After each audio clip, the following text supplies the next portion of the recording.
Hey Raghunath, tell everyone about our Patreon community. Sure, Kostuba. The Wisdom of the Sages Patreon community is an incredible online yoga resource. If you like the type of yoga wisdom and culture we share on the show, then our Patreon community is a great next step. This is a listener-supported podcast, and any level of sponsorship will unlock a wide range of live and archived classes, talks, and even workshops. Raghunath teaches, I teach, and we have a host of other excellent teachers on topics ranging from yoga philosophy, asana classes, storytelling, Ayurveda, kirtan, cooking, meditation, and a lot more. We even have an incredible online Bhakti 12-step recovery group. So if you want to check it out, go to patreon.com/wisdom of the sages. All right, let's get it on. Om Namo Bhagavate Vasudevaya. Om Namo Bhagavate Vasudevaya. Om Namo Bhagavate Vasudevaya.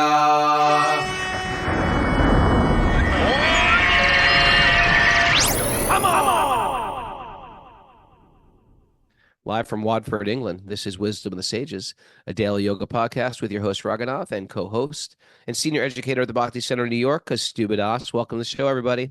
Welcome to Q&A Day. It's a day that people write in from their week. They got some questions on their spiritual path. Me and Kostuba try our best to guide, or sometimes we phone a friend. And we do that every week. So if you have some questions, you're a regular listener on your spiritual journey in Vedic studies or Bhakti-yoga, you give us an email, wisdomofthesages108@gmail.com. And Mara will, she'll make a little file and she'll put them in an order and send them out to us. And we get to do this once a week. How are you guys doing? Which one are you asking first? Right? Let's get two All people speaking at the y'alls. same time. We have a bottleneck here if we're not careful. Yeah. Kostuba, how are you, Prabhu? I'm doing wonderful, Raghunath. It's a joy to be here with you. Great. Mara, how are you? Doing well, Prabhu. Grateful to be here also. Okay. Well, I literally did 14 hours. This is like ridiculous. Who does this? 14 hours of recording after my plane was delayed. I could have done the podcast the first day we canceled. What was that? Friday or Thursday? I'm lost now. Wednesday? What? No. Did I leave Wednesday? Yeah. Yes. I could have done the podcast then because I flew from Albany to Newark. My plane was 10 and a half hours delayed. Oh. I sat in Newark. It wasn't bad. It was a little distracting. There was no peaceful place. Searching for peace in the airport. Yeah, but I did 14 hours of recording for Vani yesterday. I know that marathon. And that was intense. It started at 7:40, got back at midnight. And so today I just woke up, chanted my rounds. Did you finish all that you had to do? I did. I'm done. Great. I'm doing a program here at this wonderful family's house I'm staying at. And looking forward to it. Now, I noticed in England, I don't see them in your window, although the shades are drawn, but generally in England, I found every single house has those lacy white kind of curtain things. This one doesn't. I don't think so. I think it's sort of old school. Well, if you look outside, do all the other houses have that? Yes, they do. That's the thing. They all do that. It's an England thing. Yeah. Laces. Mm-hmm. Oh, I had good news. My book finally came on Audible and Amazon. You can get my Monk book. Yeah. Look, Cheryl Mervin's excited about it. For those who just cannot study, they cannot read. I'll read it to you. Go to Punk to Monk on Audible or sign up or go to Amazon. I think it's on Amazon as well, on Audible. But I'm coming down after this. I'm going to come back and be a little peaceful for a while. I'm excited. Great.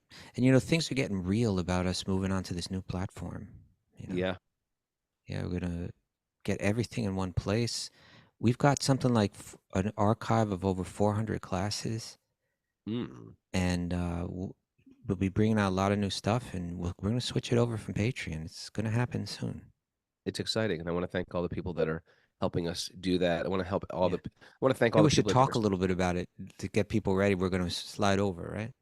yeah, we're going to do a little transition. We're going to walk from, take one step forward into a whole new little world. And that way you're gonna go online and all of a sudden you can go easy to find all these classes. You're gonna say, oh, here's when it's going live. Um, uh, sometimes people are confused. When is it live? Yeah. I've been traveling and I want to get back on Everything's the in one show. place. So the discussion boards are there. I think we're going to be able to do the Sage groups there. We may even be able to do, instead of Zoom, have our like meetings on that platform, have our daily things on that platform. Ooh, And Patreon has always been like this, it's just like one long strip. So you kind of lose everything. yeah. But this It'll is be going to lay everything out. So like, oh, I can take, there's 400 classes here and there's more coming. And we're going to actually bring out a lot more new stuff too. And I have a whole plan for that, Rogan. I know You're going to it's take part in it too. it's Like the exciting. program you're doing right now, you should record it. Then we share it there. Okay. Yeah. All right, Anyway, I'm that's excited. coming. So that it's Yeah. getting real. Nityananda Chandra's helping a lot with that. He's doing a lot of great work. Linda.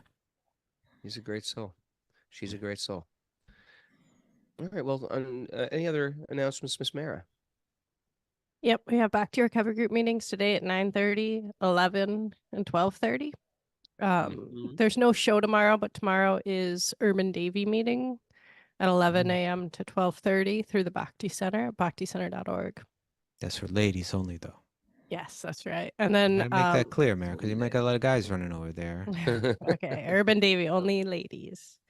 Um and I'll be like then Gopeshwar Mahadev blocking the gate. No one can go in. the gatekeeper. And then our show will be at 8 a.m. on Monday because Raghu's getting back late Sunday night, and then 7 a.m. the rest of the week. So we're back on Monday. Yep. So Yeah. we're back on Monday at 8 8 a.m. a.m. 8 Yeah. a.m. Krishna. Okay.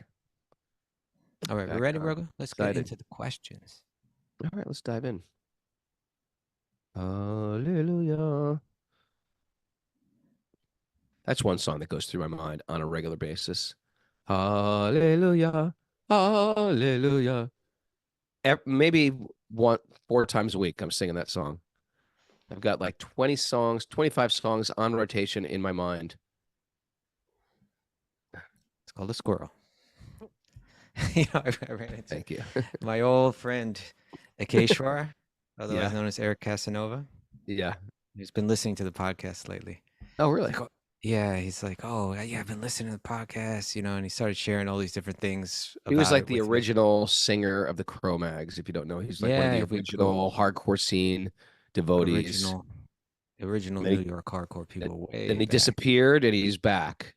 Yeah, This but we is a were very also brahmacharis together. We were monks together, so we've been yeah. friends before we were devotees, as devotees, as brahmacharis now again. And he comes to the Bhakti Center practically every day. So anyway, he's saying, "Yeah, I've been listening to podcasts every day," and he was sharing different things about it. That was kind of showing that he's been listening. And they said, "What is a squirrel?" What is we gotta explain when you're walking your dog. Sometimes your dog pulls you away and chases a squirrel. Because a squirrel, yeah. So So when it's you leave the Raghunath goes path. off on a tangent, that's Yeah, called a squirrel. and I do it Ah, occasionally too. you do. But that was I an think it's example. really a beautiful sanguine point to make that sometimes we just get off our path for some reason or another, some trick of chance. Krishna never forgets you. If you're going through some low time right now, you should understand Krishna, it's not just you reaching up to Krishna. Krishna is always reaching for you. He's extending towards you. Mhm. Krishna is a real dynamic Okay. force, a being that doesn't forget you. And even though sometimes, sometimes like these fishermen, they catch a fish and they just let the line go out very, very far. And the fish thinks, oh, I'm free now. I'm free. It's really just wearing down the fish. And then the fisherman just whoop, whoop, whoop, whoop, whoop, whoop, whoop, wheels them in, Oh, reels that's them how in you see it. rather. Okay. And so in the same way, sometimes we get this deep inspiration in bhakti, and then sometimes we lose our inspiration. Sometimes we even just get into Maya, and that's Krishna just letting out the string. And we exhaust ourselves in the material world, and we start to think, "What am I doing?" And when we finally just give up, then Krishna just reels us So in. we should intensely pursue materialistic pleasures. Is that your message here? The so that message we here is don't worry about it. little Krishna's got you. show over here. show. Krishna's got us. Krishna's reaching for us, but you got to reach for Krishna too. But sometimes you got to do it the foolish way, and you got to get beat up a little bit. Yeah. I You speak don't from want to do that. experience. I speak but from he's there. experience. Huh? I speak from experience. Okay. All right, let's get into the question. Come on. All right, here's the first one. It's from our old friend Sherry Yannick from Oh, Oceanside, California. Heard there was a big fire there in San Diego California. yesterday on the docks on the boardwalk. Wish everybody well here. Hello, hello, hello. What's your Bhakti-yoga Krishna conscious elevator pitch? A good question. Great way to put it. I'm starting a new job as a school librarian at an Episcopalian school. And while they know I'm not Episcopalian, if they ask me my spiritual tradition, I'm wondering if you have an easy way to describe this path for people who might not be familiar with Bhakti Yoga to understand it. I definitely need to be sensitive, to be religious, to be sensitive to the religious foundation of the school. So I don't want to be proselytizing, but I'm just looking for a simple explanation for those who might not understand. Thanks very much. I wonder if they could say, oh, you're fired. They can't do that. Maybe they could. You might just say, well, I'm Episcopalian, but I believe in 33 million demigods. Try that one. So elevator pitch means if you've got, like, if you're trying to explain it to someone in the course of an elevator ride, you have that much time. Right. What So, would you say? What would you say about bhakti, about Krishna consciousness, however you want it? What's your elevator pitch, Raghunath? Well, in this, you have to use your elevator pitch according to your audience. Okay. So I wouldn't give an Episcopalian school the same elevator pitch I would give a hardcore person from the I'd like to hear the music scene. I'd like to hear both. There's a lot of different elevator pitches out there. Let me hear the one to the hardcore. Let me hear the one to the person that's into, what do they call that? That metal where they're like something core. What is it called? Something Grindcore. Grindcore. What is your elevator pitch to the grindcore person? I like this world is hell. It's a place of suffering, something like that. Or... yeah, you could go right there. You go this hellish world. Do you think this world is hellish? Yeah. Okay. I think for you guys should put out a grindcore song right now. You're kind of known for doing like a kind of making some kind of sounds, aren't you? At some point in the old days, yeah, I was a growler. Do you still do that when you do your reunion? Do you make that sound? If I can get it out of me, I do it. Sometimes it just doesn't want to come out. Sometimes I'm like. All right, what's your elevator pitch? Elevator pitch for her. I would keep it super simple. Just say, "Oh, I'm a very spiritual person too. I follow a Hindu tradition, but we're theists. We believe in God, and we actually believe in Jesus." Okay. You might go to, I don't know. A lot of times Christians, as soon as you say anything other than Jesus, you could just say, I'm really into Jesus. I'm really, really, you might try the Jesus route. I'm really, really into Jesus. But I just say, when we can talk I believe in 33 million other gods too. Also, there's other messengers, including human ones that have come to save me. And talking birds. And rivers and monkeys who build bridges. Well, I agree 100% where you started, Raghunath, which was that in one sense, it does depend on the audience, the particular angle that you take. And Episcopalians, from what I understand, are known for being quite inclusive. Oh, really? Okay. Yes.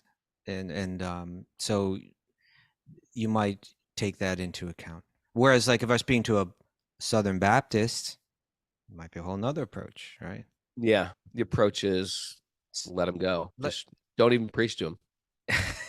Okay. I'm serious. There's certain people I'm not going to preach to because... Well, they've asked you, tell me about your faith. Oh. Then what do you say to the Southern Baptist? To the Southern Baptist, truthfully, sometimes you just agitate them and then they can make offenses. But now they made a sincere inquiry. Well, if Tell there's me about what you sincere believe. inquire, if there's some space, well, I believe in the Hindu tradition, and a lot of people think Hindu traditions Okay, you keep going are back to Hindu. pagans, Interesting. are pagans, but I believe in a special branch of the Hindu tradition that believes in one divine God, Just not and they yours. and no, and they accept Jesus Therefore, too. They accept Jesus also. Never say Jesus is a guru. That's where they lose their mind. okay. That's where Christians lose their mind.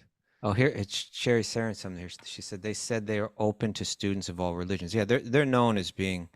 Okay. Oh, so they're also open to students. So even their students are not necessarily Episcopalian at this school. You Okay. know where I'd Yeah. start, Raghunath? I'd say once Prabhupada asked, like he had a group of disciples and say, "Where do you start?" Like, right? Prabhupada was asking them, "Where do you start?" Yeah. When you're trying to explain all this. And I think for almost any audience, this is generally a good place to start. The soul is eternal and the body is temporary. It's just a temporary vehicle for the body, right? That's where our faith begins, right? That's where we can start the explanation. Mm. Okay, right? And that, if I was speaking to an Episcopalian, I might say this life is an opportunity to reconnect to God through love. That's the essence of our faith. Like that. Like that. Right? Simple enough. Then I would think the question likely would come, or the conversation would likely go towards, well, are you Hindu, right? Like if they knew it was coming from India, like, oh, what, Right. Bhagavad they're Gita, Hindu. We know these Hindus. it's Right. it's likely that that's where the conversation would progress towards. And so let's say they say, are you Hindu? And you're in that elevator. What are you going to say? Well, it's a hard one because You, there's a you know, lot I of once saw. there's a lot I, of unexplaining to do, and I think this is really helpful for this. I once saw an article on this question: are you a Hindu? Asked to someone that's practicing Krishna Bhakti. And the answer, they said, well, do you have a short time or a long time? For me to that's a explain good, this to you, right? right. Because if it's a short answer, I might just go ahead and say yes, Hindu. That'll help you kind of get some categorization of what texts are sacred to me and the tradition that I'm connected to. But if we have a longer time to explain this, then I could explain that our teachings are derived from the same texts that are sacred to Hinduism, but that when you get to the essence of these teachings, they transcend all sectarian considerations. So in that sense, I would not say that I am a Hindu, because they believe in there's this belief that it's not something that you can convert from. What I am by nature is a loving servant of God. There's no converting from that or to that or anything like that. So Yeah. it becomes a deeper question. There's no conversion. We've just forgotten. And the teachings that I practice are to help us remember that we are tiny parts of God, and we're here to remember. I always just say that, I believe I'm a struggling spirit soul trying to connect with God any way I can. And I try to get truth wherever I can get it from. Yeah, but tell me That's a about simple your one. faith. What My do you particular believe? faith does it through meditation, through mantras, through sound, through singing. And And what are your beliefs on God? Like, how do you understand God? God is the source of everything. God is a loving friend. God is God is eternal. God is benevolent. Um, What do you believe about? God is Do trying you to believe in reach. more than one God? No, there's one supreme God. Because There's when one I supreme see God. the teachings of Hinduism, it seems like there's many. Yeah, there's many energies, because we understand even in this world there's many beings. Even in my But what even in about my cla- God? e- even in my classroom, yeah, there's one God. We believe in one God. We're But it seems theistic. like they say It seems like you say there are many. There's Shiva. There's Krishna. There's Now there's many, Vishnu. many. There's There's Durga. Krishna. There's Krishna. He's the one God. But then there's other higher powers, just like Higher there's than the God. sun, not higher than God. God's the highest power. There's one higher power. There's one Okay. God, but there's higher powers higher than me. And well, Okay. and you say, well, I don't believe in higher powers higher than any other higher power. Well, there is. For example, I could tackle you and beat you up. I'm a higher power than you. Well, now you're gonna. Let's just take this to the floor. No, you could say, well, you're smart. You might be smarter than me, or someone might be more beautiful, or someone might be more mathematical or more musical than me. There's different higher powers, even in your classroom or your church or your even in that elevator, there's higher powers. And then there's higher powers like elements like the wind, the sun, the rain, the moon, the wind, the ocean. The ocean is a higher power than me. So we may not see the ocean as a being, but that we consider we consider everything has personality. So they're all So God. yeah. So what the whole idea of Christ being against the pagans, in one sense, we also see beings in the material elements, and we appreciate them. But like Christ, we denounce them as supreme and worship one supreme God. Oh, okay. Yeah, I think if you start by saying, fundamentally our belief is that the soul is eternal. You are eternal, I am eternal, and that the body that we're in is just a temporary vehicle for it. Mm-hmm. And that, we tend to identify with the body. We think I'm a man, I'm a woman, I'm black, I'm white, I'm American, I'm this and that. But these are all temporary identifications, and this life is an opportunity to reconnect to God through love. Then the question is either going to be, are you Hindu, or it might be, well, who do you believe is God?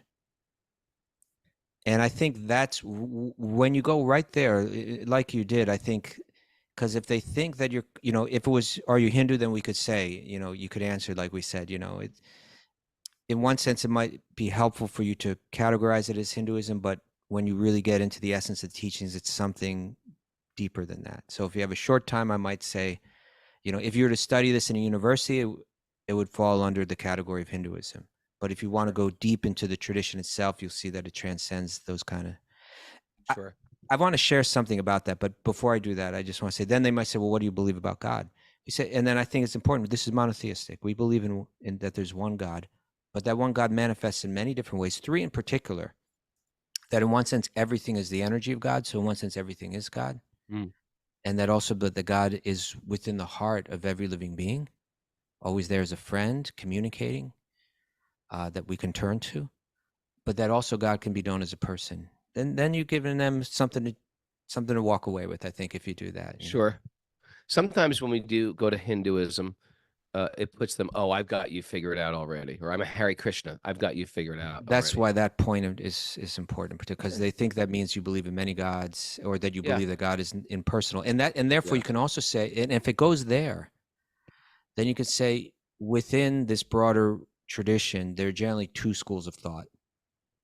Right. One is that God is non-personal; it's just a divine energy, and you merge into that. But the tradition that I follow is that God is always God, and I am always me. And the goal of life is to reconnect through love, not to merge into God and become God. If they want to accept, if they want to accept it and want to listen to you, they'll be like, yeah, okay, I like that. But if they actually are asking you because they're trying to figure out so they can preach to you, they're not gonna. It's not gonna sit well. Yeah. No, but the one thing I wanted to mention about the Hindu moniker, is this is really interesting. Now, if you read all of Prabhupada's books and all of his conversations and all of that, when you find him speaking about the term Hindu, far more often than not, he's going to deny that we're Hindus, right? Because he's speaking to that essence. Now, occasionally you will find him using that. He'll say we are Hindus. On occasion, he does it. More generally, he doesn't.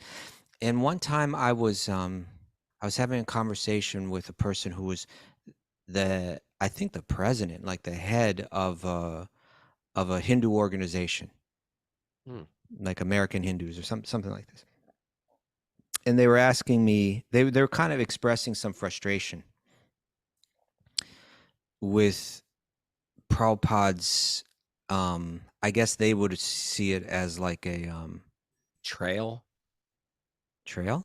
a betrayal to Hinduism. No, not betrayal, but more like they almost felt like it was unfair to use the Hindu title when it's convenient and not at other times. Okay. And maybe primarily to not. Like, why doesn't he just come out and just embrace it like the rest of us, and and like that? And And I said, well, he was trying to communicate the essential message in it, and he felt it was, in order to do that, he had to speak that way. And they weren't satisfied. But something happened later that made me really think. I didn't bring it up again, but at some point later, it might have been a year later, I don't remember how far later, that person reached out to me because they were creating some promotional content, like video content. And they wanted to show African American Hindus. Okay. They wanted to make that as part of their promotional content. And they turned to me and said, could you help us with that? And I thought to myself later, well, here you go. If you look at the different Hindu organizations, like say in America, Sure. how many of them have African Americans prominently participating? They practically have none. They have people from India participating, right? Whereas Srila Prabhupada presented this Bhagavad Gita and Srimad Bhagavatam in the same texts in a way that people that had no ethnic connection to it would understand its essence. So it didn't matter if they're black or white or Indian or Asian or, Chinese or Japanese or South American, it didn't matter, because he had his way of speaking to the essence of it, that people understood this is entirely relevant to me. And he did that, I would argue, better than anyone. And therefore, when you needed African American Hindus, quote unquote Hindus, you had to come to us. You come to us. You want African American Hindus? You want Chinese Hindus? You come here. But it's right on that point, because he didn't say we are Hindus. He said we are not these bodies. We are beyond Hinduism. We are the eternal. We are that spark of spiritual energy that that can be a Hindu today and a Christian tomorrow. Externally, but we are always that soul. So so more often than not, Srila Prabhupada speaking on that level, like we are not Hindu, because he wanted to communicate this. So I didn't like call the person up on it, but afterward, after I asked him, I thought about that. I said, there you go. There's the answer, right? Yeah. Prabhupada pushed that essential thing. We are spirit. And you can always change your religion. You can't change the fact. You can even say I have no religion, or I'm an atheist. You still can't get out of being a spirit soul. Your body is animated by spirit. You can't give that up. You can't be converted to that. It's a great way to put it. Okay. I don't know if that was useful, Sherry Yannick, but we took a shot at it. Okay. Elevator pitch. Got to say something quick. I still want to hear the grindcore one. I think you just got to go, Hare Krishna, Hare Krishna, Krishna Krishna, Hare Hare. And just get off the elevator. All right. Next question. This is from our good friend. There's a joint question between Scott. We used to call him Scott Heating and Plumbing. Now he's signing his name Scott Plumbing. But I think we're going to change it to, I don't like Scott Plumbing. I don't like Scott Heating. So me and Mara came up with Hot Scott. Okay. Hot Scott. Hold it. But, are you sure you want to go that way? Hot Scott? Well, we used to have a hot Cindy yoga, or Cindy hot. Yeah, we changed that. You changed that. Now you're going with it with Scott. Well, she named herself Hot Cindy Yoga, but then she unnamed it. Okay. Now you're going with Hot Scott. Now she's National Bhakti-yoga. So now we're going with Hot Scott. Hot Scott and Leslie Venteg, this is from their Sage group. They have a question. It says, thank you so much for your devotional service. The community you've created through the podcast has been so impactful to our spiritual lives. Because of your podcast, you have brought us together in the bonds of friendship, even though we live in both sides of the country. We have started to read the Chaitanya Charitamrita, Adi Leela, to supplement our study of the Srimad Bhagavatam. In the beginning of the Chaitanya Charitamrita, the author, Krishna Das Kaviraj, gives proof that Chaitanya is Krishna in chapters 2 through 4. We haven't seen, and maybe it isn't forthcoming, maybe it's forthcoming, a discussion about the direct connection between Lord Chaitanya and Krishna. It seems as though everyone knows he is Krishna, and yet in the Chaitanya Charitamrita, in the 7th chapter, it seems that he doesn't know his own status. This is where we get confused. Did Chaitanya intrinsically know that he is Krishna? Or alternately, was he unaware so he could experience pure love?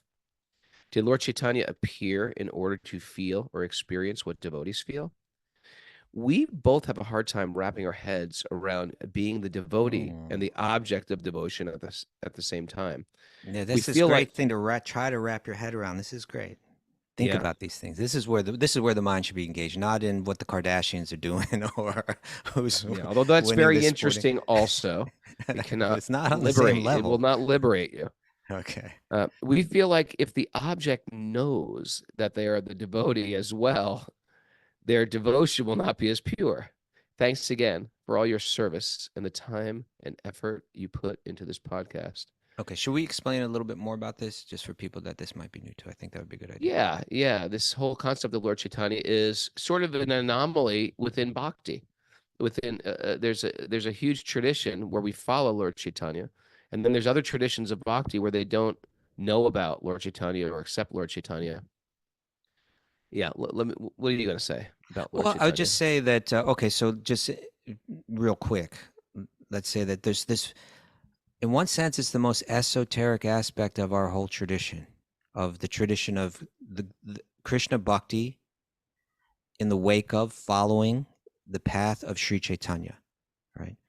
So Sri Chaitanya, many people see him as a great saint, a great spiritual leader, but within this tradition, we see him as he is Krishna. Sometimes you could say avatar of Krishna, right? Who came with a special mission. Going back to the previous question, we believe in one God, but we believe that he manifests in infinite ways, all kind of ways, right? But we're also real careful about that. We look to the sacred text to say how he appears and when he appears and for what purpose he appears. There's a lot of information on that, and great saints have taken pains to kind of lay all this out for us very clearly, so that not any any clown can walk around claiming that they are God, which they do all the time. Still doing that. Okay, so but this is like the most esoteric, special manifestation where Krishna, as the center of all existence, he is the object of the love of every living being, right? We are the subject of that love. We feel that love, and he's the object of it. Every living being's love is directed towards that one being, and he receives that love, feels that love, enjoys that love, appreciates that love. These exchanges of love are really all that he's about and all that he's interested in. But of all living beings, Radha, her love for him is you could say, the highest, the deepest, Pinnacle, the most intense, the most magnificent. We could describe this. And that love, when he experiences her love, not only does he enjoy that, but he also begins to try to wrap his mind around something. It seems like she has more love than I'm experiencing, or more enjoyment from loving me, right? Like she experiences a higher level of pleasure loving me than I experience being loved by her. I'm going to use that analogy I used about being in the band, and I think I've used it with you recently. It's when you're in a band, your fans are looking forward to hearing you. Maybe they know you're coming to town, so all week they've been playing your records, your music on Spotify. They're thinking about you. They're playing the records. They're enjoying with their friends. They're getting ready to go to the performance. They're talking about it in the car. I hope they play this song. I hope they play that song. They follow you on social media. And then there's so much excitement when you get on the stage or the curtain opens. And I know being in the band, you're on tour. It's like, okay, you're exhausted. You've been traveling, and okay, we're going to get up to a sound check. And then, okay, for 45 minutes or an hour and a half, we're going to get on, we're going to perform. And it is a great pleasure to perform. It's a great joy. If you're a musician and you get to write songs and so many people hear and so many people are reciprocating, there's great pleasure there. But if you look at the audience, they're enjoying more than you are.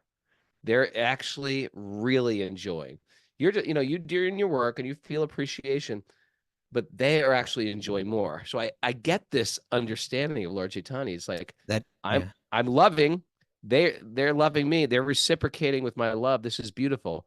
But what's it like to be them? This is Lord So, Chaitanya's s- special manifestation. the idea that to be the subject of love, in other words, to be the one that possesses love in one's own heart, is a more intense experience than being the object of love, being the one that the love is directed towards. Mm. Krishna recognizes that, and then he recognizes a problem in a sense, right?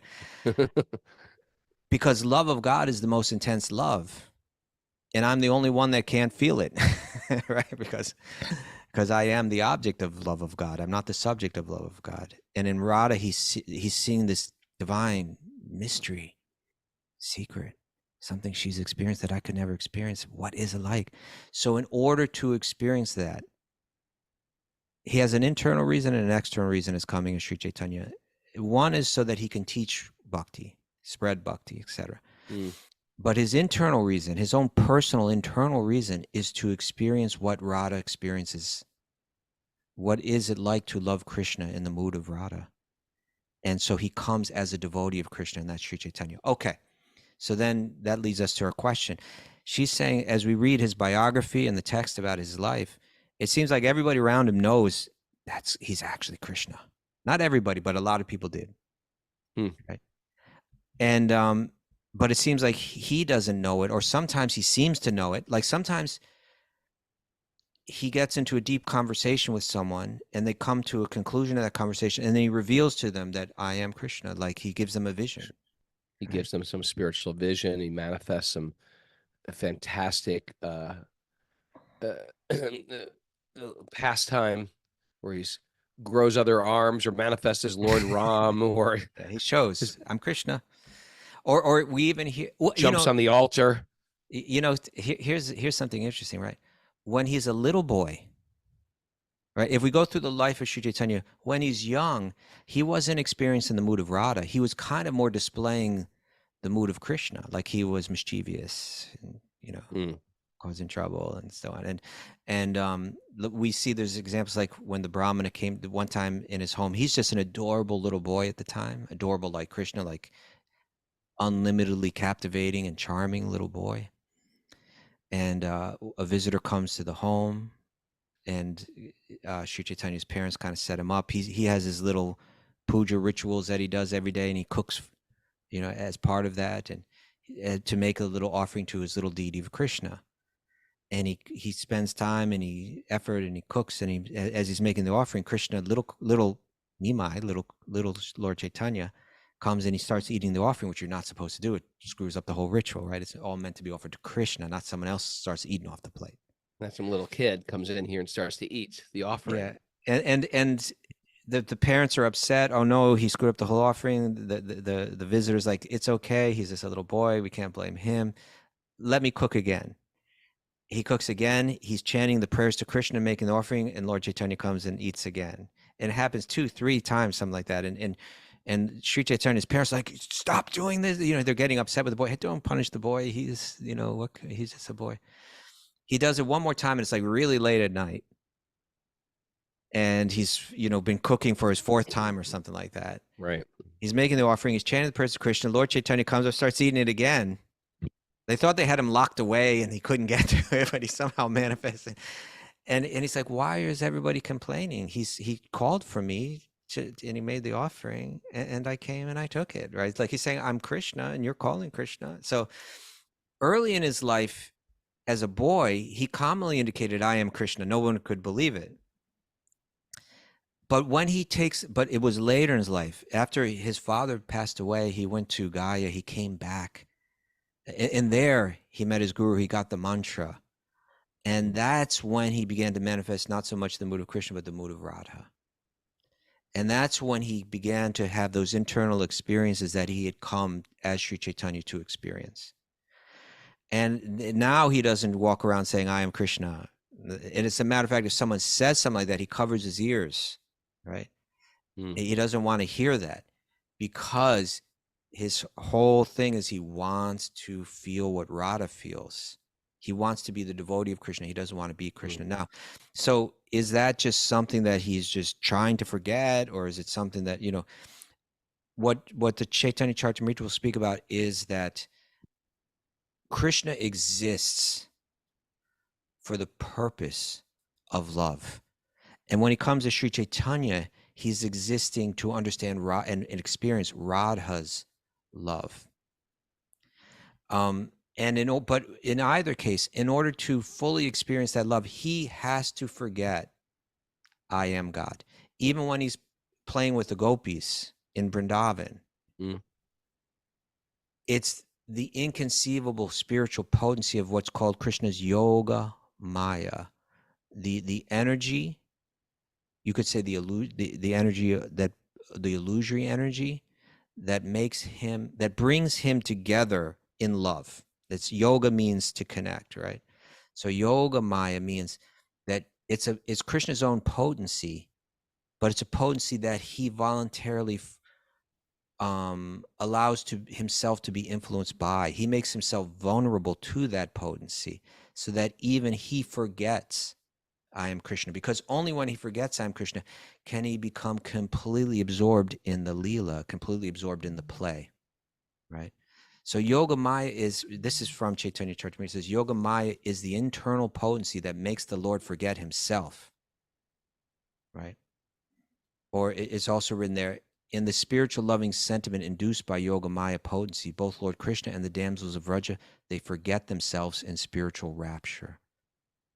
So in order to become fully, deeply absorbed, if Krishna's going to love Radha and experience all the moods of a lover, then he's got to experience separation.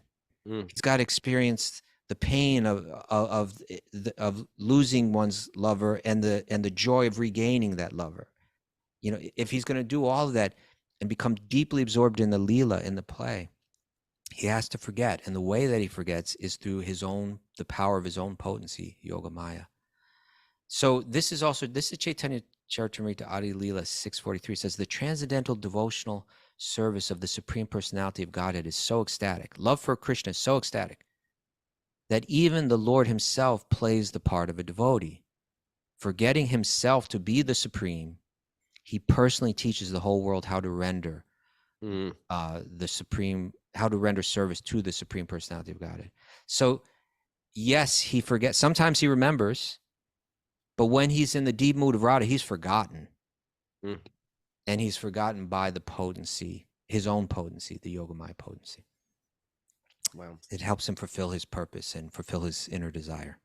And of course, the first purpose you were mentioning is to spread love of Godhead. And it should be understood that anybody who's listening to this show, you've somehow been netted, you've been hooked by that first purpose. The reason why we know about Bhakti sitting in the middle of Minneapolis or Colorado or, Mexico or somewhere in Europe is because Lord Chaitanya is exercising that desire for that very, very deep philosophical and potent love of God to be spread throughout the world. We wouldn't have it if it wasn't for Lord Chaitanya. There was no way I would sort of take up Hindu rituals and practice, understanding that there's high purpose. And what Lord Chaitanya did is he taught such essential teachings that we can have elevator pitches that appeal to anybody who's open-minded.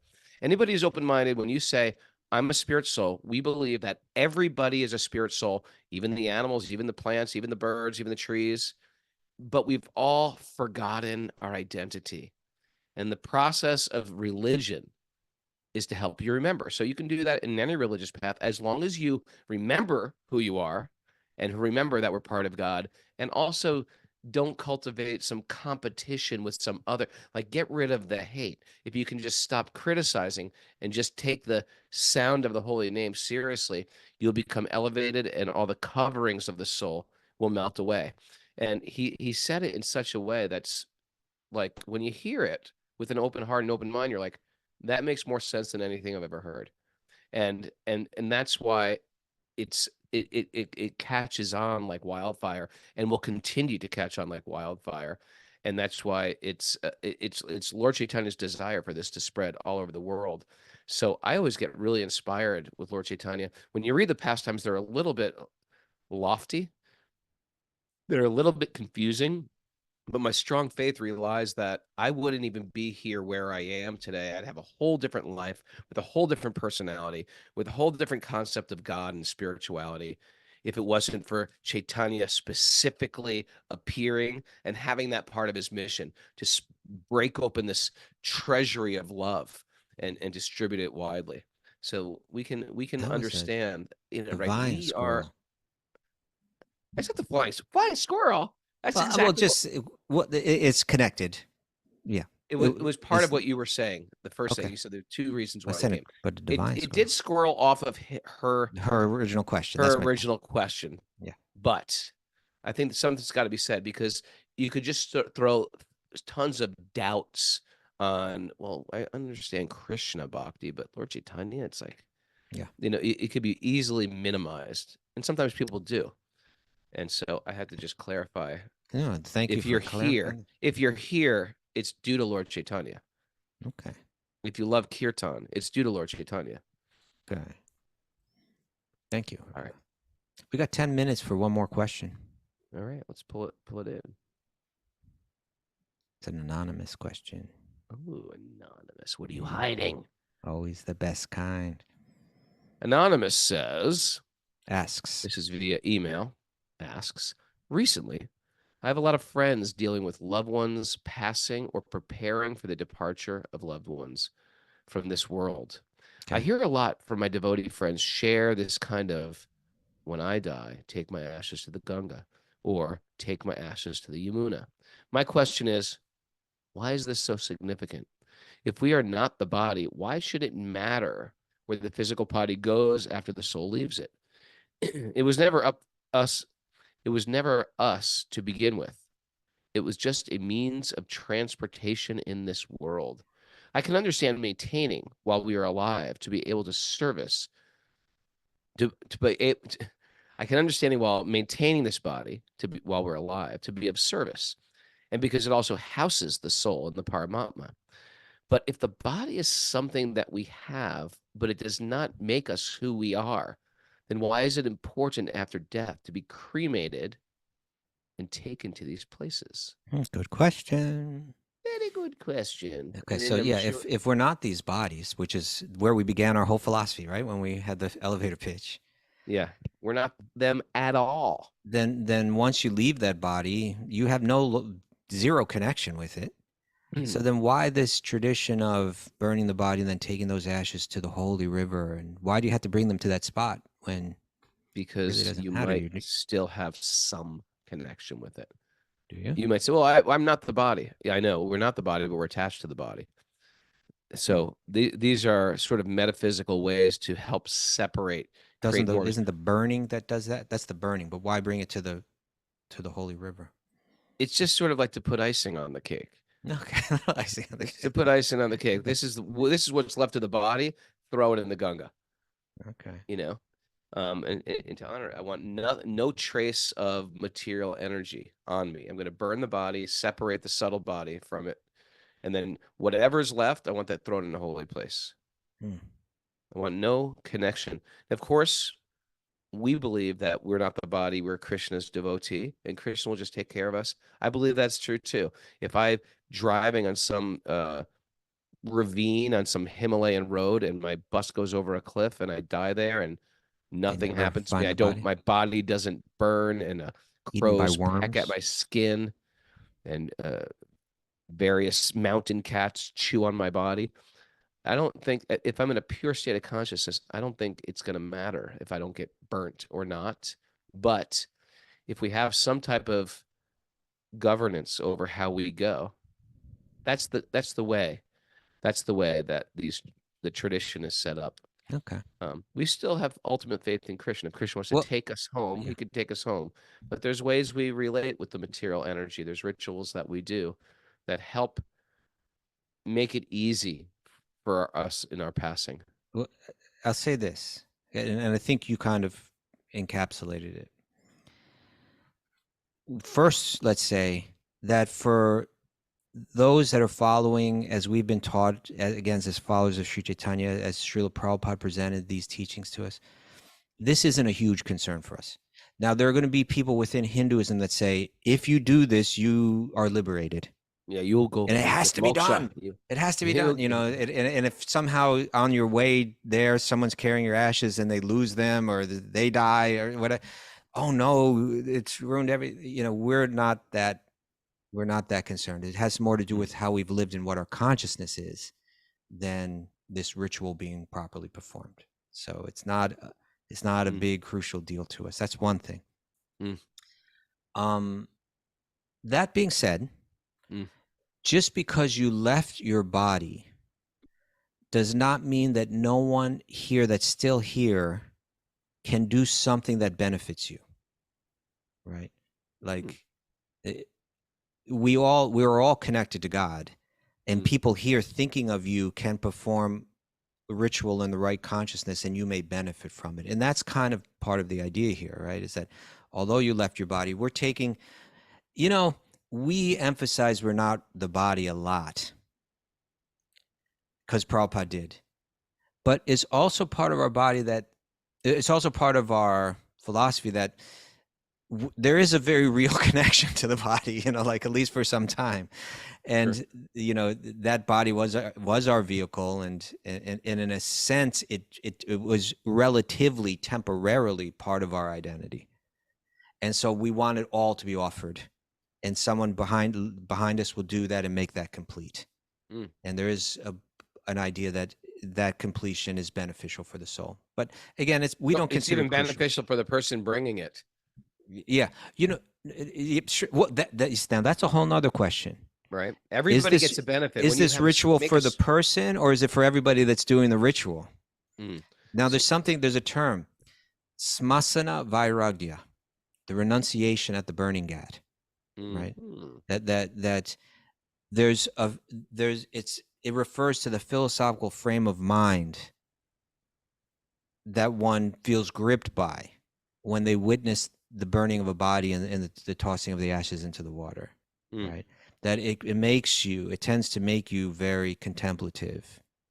It tends to